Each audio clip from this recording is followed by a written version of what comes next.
Es el año de 1938.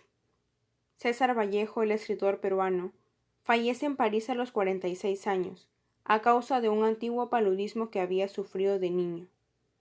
Deja viuda a su esposa de 30 años, causando en ella un gran vacío en su corazón.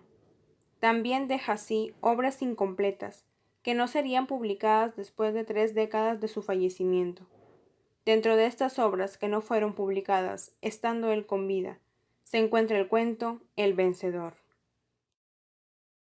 César Vallejo llegó a París, procedente del Perú, en julio de 1923 y tuvo que sufrir las vicisitudes de todo migrante que busca insertarse en un nuevo medio social. Sin domicilio ni trabajo fijo, dormía en casa de amigos y se ganaba la vida escribiendo artículos para periódicos de su país. Durante 4 años viajaba a París a España y no es hasta 1930 que se afilia al Partido Comunista y participa en células marxistas clandestinas en París, que el gobierno francés lo denuncia y expulsa de este país. Es así como se traslada a Madrid, donde intensifica su labor literaria y escribe El Tuxteno, Paco Yunque, obras que reflejan ahora su compromiso con los problemas de la sociedad. La muerte de este escritor y dramaturgo causa gran conmoción en los literatos de todas partes del mundo, pero sobre todo aquellos que sintieron mayor pesar con su pérdida fueron escritores con los que hizo amistad y familia más allegada a él. Europa y Latinoamérica lloran su pérdida. Según la información proporcionada por Georgette Vallejo, la viuda del autor, este cuento fue escrito entre 1935 y 1936, pero no fue publicada sino hasta 1967, cuando apareció formando parte en el libro Novelas y cuentos completos, en el rubro de inéditos.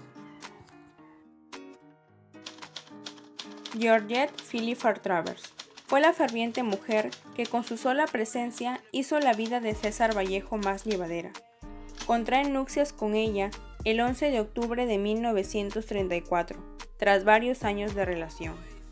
Tras la muerte de su amado, él es responsable de difundir los escritos y proyectos del legado vallejiano.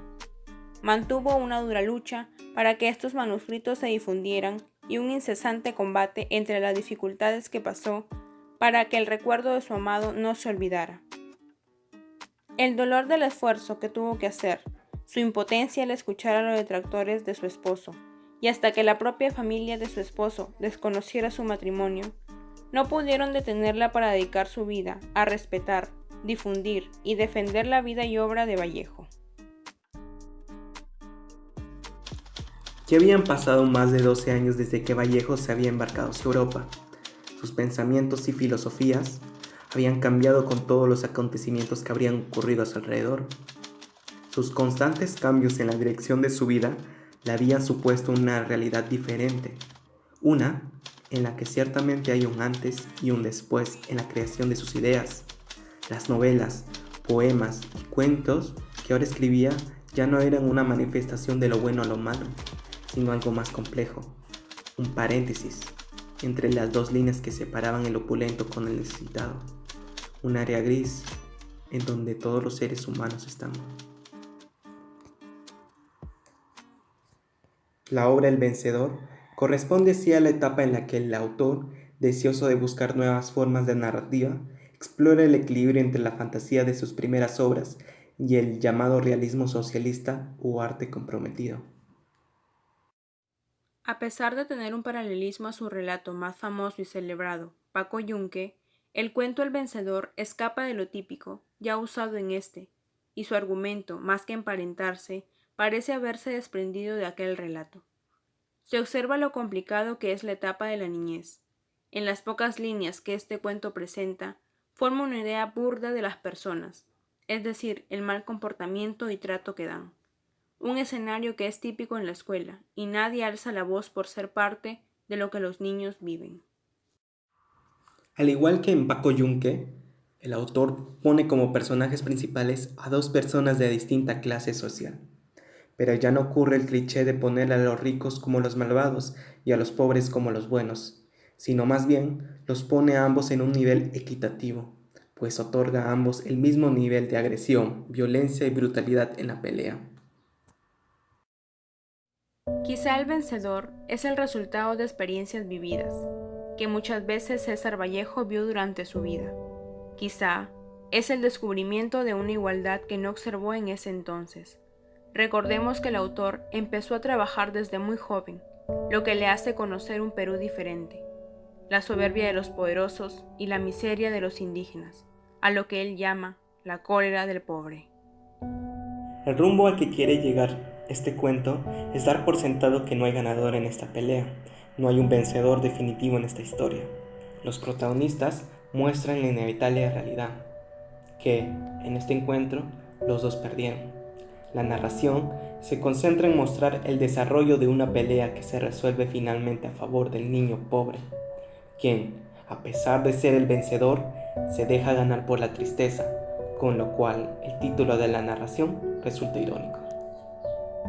Lo que importa en este cuento no es la historia en sí, lo que importa es la historia alrededor de este encuentro, cómo este refleja las vidas de estos personajes, Juancos y Cancio.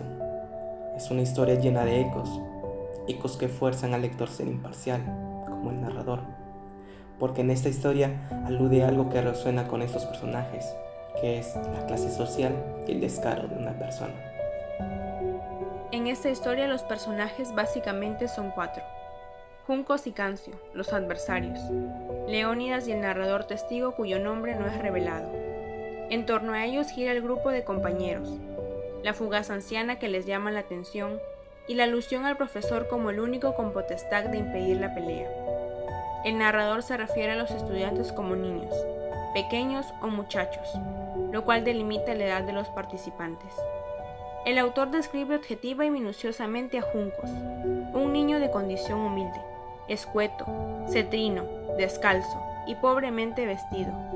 Además le atribuye algunas peculiaridades a su carácter: de sabroso genio pendenciero. Esto contrarresta con la descripción amable que le hace a Cancio, niño decente, hijo de buena familia, que tenía los zapatos nuevos, inteligente y noble.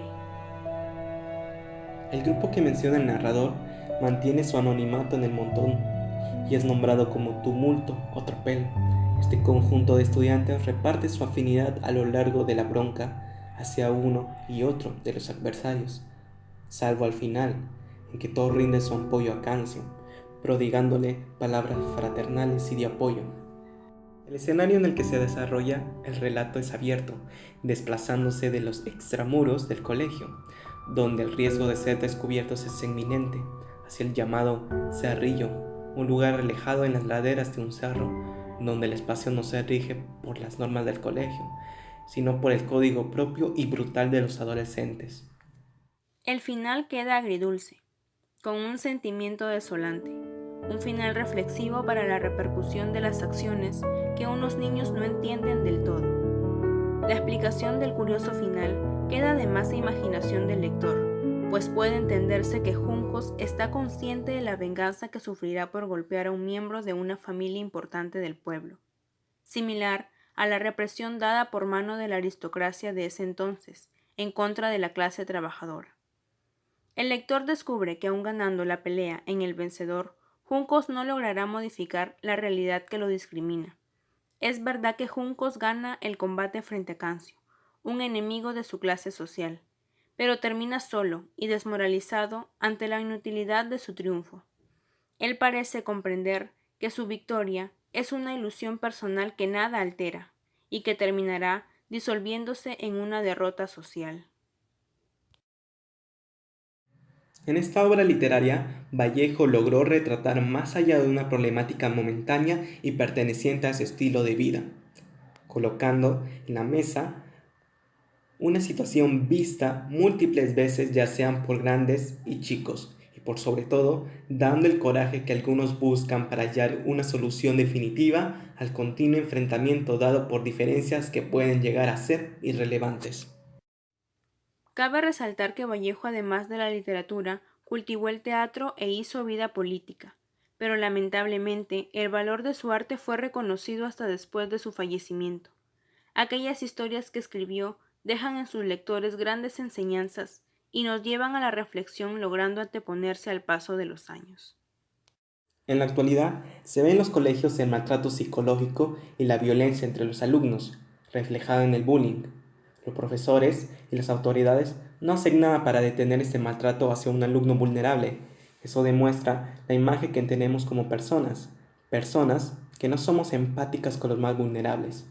El bullying se manifiesta de muchas maneras, física, pero más psicológicamente, ya sea por el color de piel, entorno social o económico.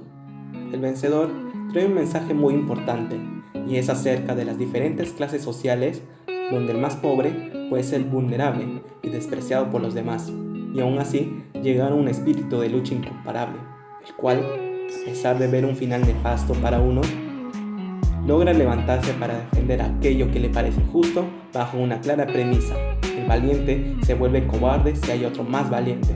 Sin importar quién sea, nunca dejarán de ser puestos de lado como clase obrera y cimiento de la sociedad.